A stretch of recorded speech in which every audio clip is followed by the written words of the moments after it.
Bienvenidos, bienvenidas a Comité de Sueño, un podcast de Calme Simple.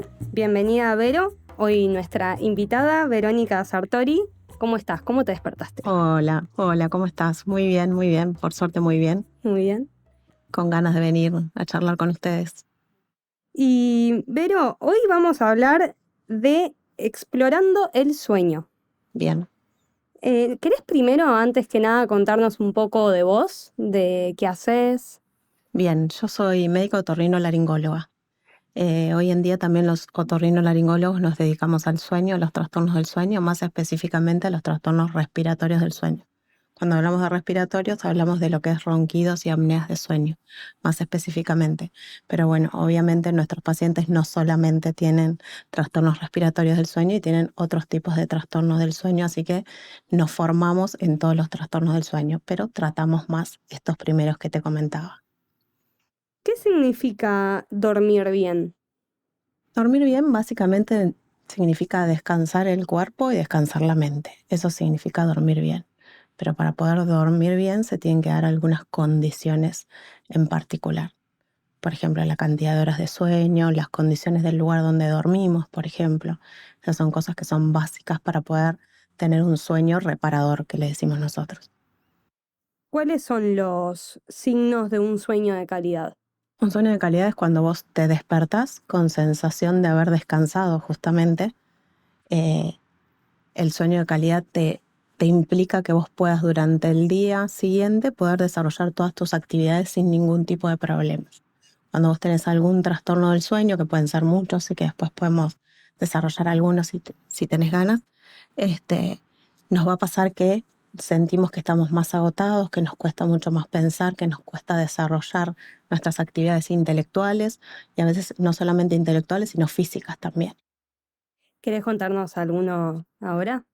De los trastornos del Sí. sueño, decís, bueno, el más importante de los trastornos del sueño que vivimos en esta sociedad y a nivel mundial es el insomnio, que es un trastorno más que nada conductual del sueño. El insomnio puede ser un insomnio de conciliación, que es cuando nos cuesta dormirnos, o puede ser de mantenimiento. Nos podemos conciliar el sueño, pero después nos despertamos varias veces en la noche y después nos cuesta volver a dormirnos. Y el segundo trastorno del sueño más importante son las apneas de sueño, justamente, que es un trastorno de tipo respiratorio, donde nuestra vía aérea durante la noche, cuando hablamos de vía aérea, hablamos de todo lo que es faringe, laringe, ¿sí? Se colapsa durante la noche y eso hace que se fragmente el sueño. Esas son las más comunes, Esas son digamos. las más comunes. ¿Y alguna que me puedas decir como extraña? Justamente algún trastorno extraño en relación al sueño. Hay un trastorno del sueño que en realidad la gente cree que es normal, que es el ronquido, por ejemplo. El ronquido es un trastorno respiratorio del sueño que la gente cree que es un trastorno completamente normal y es patológico. Y es un trastorno súper prevalente. En la sociedad, si vos vas a alguna reunión y te pones a hablar de ronquido, seguramente de 10 personas, 8 deben roncar. Y creen que es normal y muchas de las veces en estas conversaciones es más risa que otra cosa, decir, che, yo también ronco, yo ronco. Y en realidad el ronquido justamente es patológico y es una de las cosas que más importante nosotros que tratamos los trastornos del sueño queremos dejar en claro a la gente que roncar no es normal y que cuando uno ronca tiene que hacer una consulta para ver por qué está roncando, porque ese es el primer signo que dentro de nuestra vía aérea está pasando algo que no está bien. Y además, por ejemplo, mi pareja a veces se despierta con su propio ronquido El en el tema es que medio de la ahí noche. tienen dos personas que tienen un trastorno del sueño. Una el que lo padece y otro el que padece al que tiene el ronquido, la apnea de sueño. Así que ahí ya tenés dos personas que tienen un trastorno del sueño diferente. ¿Cuáles son algunos consejos para mejorar la calidad de nuestro sueño y promover un descanso más saludable? Bueno, más que nada siempre tenemos que tratar de tener algunas pautas para dormir. Si nosotros tratamos de acostarnos todos los días a la misma hora o más o menos a la misma hora, no vamos a tener rigurosamente eso, pero nos va a permitir que nuestro cuerpo se vaya acostumbrando a esos horarios que tenemos de dormir. Y en lo mismo de cantidad de horas de sueño, tener una mínima cantidad de horas de sueño. Hoy en día sabemos que 4 de cada 10 personas duermen menos de lo que deberían dormir. Y 1 de cada 5 personas duermen mal. Lo duermen poco y encima duermen mal. El lugar donde dormimos también es muy importante. El tema de la luz y la oscuridad, el ciclo sueño-vigilia tiene mucho que ver con la luz y la oscuridad. Si nosotros ya nos acostamos en un ambiente que las luces ya están bajas, que hay más silencio, ya estamos predisponiéndonos a que tenemos que dormir. Si nosotros, previos a dormirnos, estimulamos, es como que una de las hormonas que secretamos, una de las sustancias que secreta el cuerpo para dormir es la melatonina. Y eso tiene que ver cuando nosotros, las luces empiezan a estar más bajas, la melatonina empieza a segregarse. Entonces necesitamos estar en un ambiente que sea cálido también en cuanto a temperatura, un ambiente confortable, el silencio en lo posible. Hay gente que puede dormir con una música muy bajita. Trata de no tener estímulos. Después otra de las cosas es cuánto tardamos entre que cenamos y nos vamos a dormir. Lo ideal sería, por ejemplo, pasar por lo menos 2 horas entre que cenamos y nos vamos a dormir. ¿Por qué? Porque necesitamos que nuestro sistema circulatorio esté concentrado en donde más, en este tema de que tenemos que ir a dormirnos y no estar concentrado más en nuestro sistema digestivo, porque eso nos predispone a tener más, por ejemplo, más acidez, más reflujo, y eso nos predispone a dormir peor. Después hay otras cosas que podemos tener en cuenta, el tema de dormir cómodos, eso también es importante. Y hay otra cosa que también tenemos que tener en cuenta, que también puede provocar un trastorno del sueño, es, por ejemplo, nosotros los otorrinos que tratamos mucho son toda la patología nasal. Si nosotros tenemos la nariz tapada, por ejemplo, para dormir, ¿qué nos va a provocar? Que tengamos que dormir con la boca abierta, y eso nos va a predisponer a que se nos seque la boca, a tener que despertarnos a tomar agua. Entonces ya de por sí estamos fragmentando el sueño por cosas externas a nuestro sueño en realidad.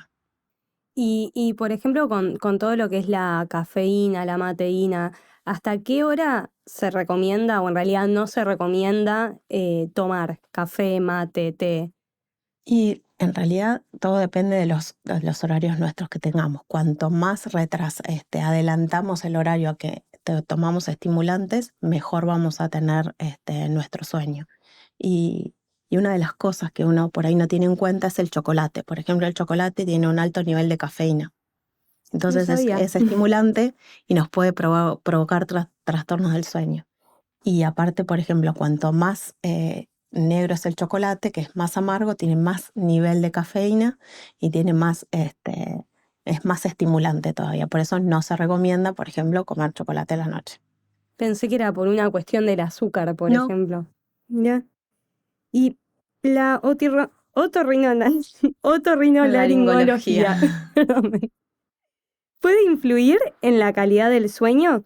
A ver, en realidad la otorrinolaringología es la especialidad que trata los trastornos de la garganta, la nariz y el oído. Hay algunos trastornos, como te decía hoy, el tema de todos los trastornos nasales nos pueden provocar un trastorno del sueño porque no nos permiten que lo mantengamos al sueño, porque tenemos o síntomas de rinitis, que es cuando nos sale, estamos congestionados, o se nos tapa la nariz por alguna patología nasal. Eso hace que, como decíamos hoy, nos vamos con la boca abierta, nos va a secar la boca. Otro trastorno que puede también pasar, que también es otro trastorno del sueño, es el bruxismo, por ejemplo, ¿sí? Que eso nos altera la articulación temporomandibular y eso nos da también dolor de oídos o zumbido en el oído.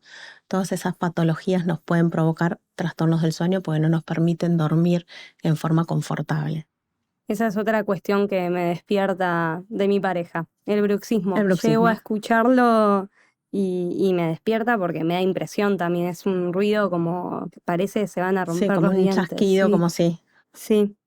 Totalmente, es otro trastorno del sueño también. En el caso de ronquidos y apnea del sueño, ¿qué papel desempeña la otorrinolaringología en su diagnóstico y tratamiento? Nosotros tenemos un papel muy preponderante en esto porque somos los que tratamos la vía aérea justamente, tanto en el diagnóstico como en el tratamiento. Los diagnósticos, por ejemplo, el ronquido puede ser un ronquido simple que no tiene más que en sí lo que molesta a la pareja de cama o a la pareja o a la familia en general, porque hay ronquidos que son de muy Muy alto nivel, fuertes. muy fuertes, y traspasan las paredes y no puede dormir la familia en general. Mm. Y esto provoca muchos trastornos en, como decíamos hoy, otra persona que se está despertando por un ruido externo. El diagnóstico en sí de las apneas de sueño se van a hacer con estudios de sueño que se hacen haciendo estudios durante toda una noche, donde vamos a evaluar cómo es esa arquitectura del sueño y si aparecen o no pausas respiratorias y fragmentación del sueño por temas respiratorios. Pero nosotros lo que hacemos es, desde la otorrinolaringología, evaluar dónde se produce el problema. Por un lado tenemos diagnóstico de apneas y por otro lado tenemos que saber qué es lo que está provocando esas apneas. Esas apneas se producen por un colapso de lo que es el paladar, las amígdalas, la laringe, la faringe, y todo eso hay que evaluarlo. Nosotros hacemos un estudio que se llama endoscopía de sueño, en donde inducimos el sueño farmacológicamente en un quirófano, por ejemplo. Son estudios que son muy cortitos y vemos qué pasa con esa vía aérea cuando una persona duerme. No podríamos hacerlo en la casa de un paciente ni nada porque sería muy incómodo poder entrar con una camarita para mirar cuando uno duerme porque lo despertaría. Pero nosotros hacemos esto de inducir el sueño y mirar a ver qué pasa. Y en función a eso, barajar algunos tratamientos. El estudio que me estabas comentando antes de... ¿Es el estudio de sueño? sí, ¿cómo es? El estudio de sueño, digamos, el que mejor evalúa el sueño se llama polisomnografía. Eso lo que hace es evaluar cómo es esa arquitectura del sueño. Cuando hablamos de arquitectura del sueño es cuando podemos evaluar las distintas etapas del sueño, desde el sueño superficial hasta el sueño profundo, hasta otra etapa del sueño que se llama sueño REM. Cada una de esas etapas del sueño tiene una función diferente en el organismo.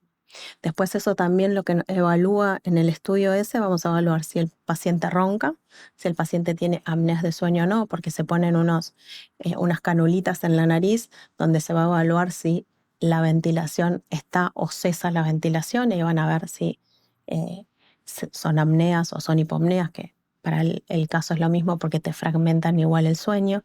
Otro de los trastornos que se puede evaluar con ese estudio es el movimiento periódico de las piernas.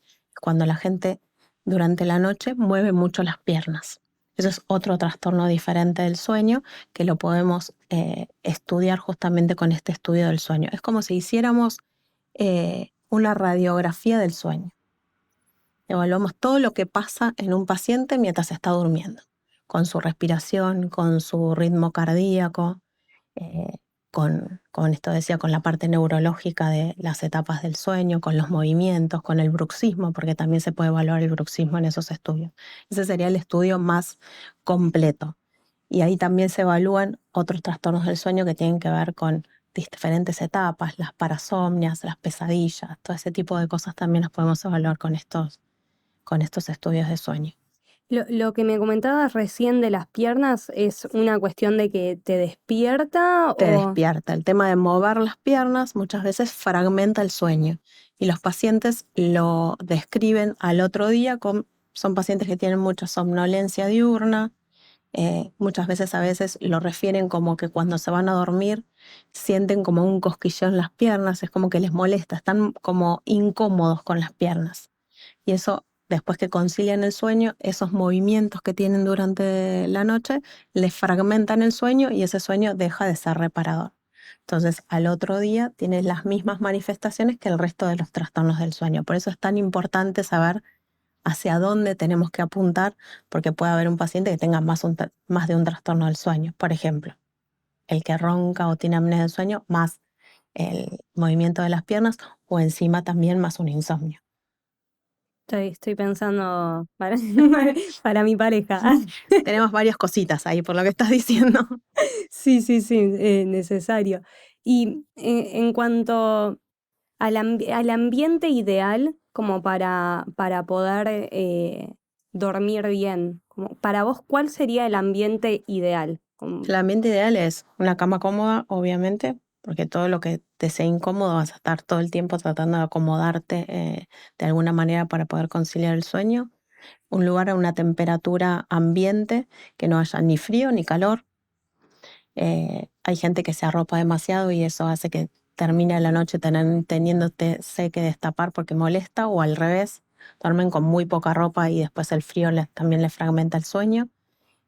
La oscuridad, siempre se recomienda que uno duerma totalmente a oscuras, justamente para esto, para estimular la secreción de melatonina. En el ambiente, esas son las cosas básicas que necesitas para un buen descanso, digamos, y no tener televisor en la habitación, que eso sería lo ideal.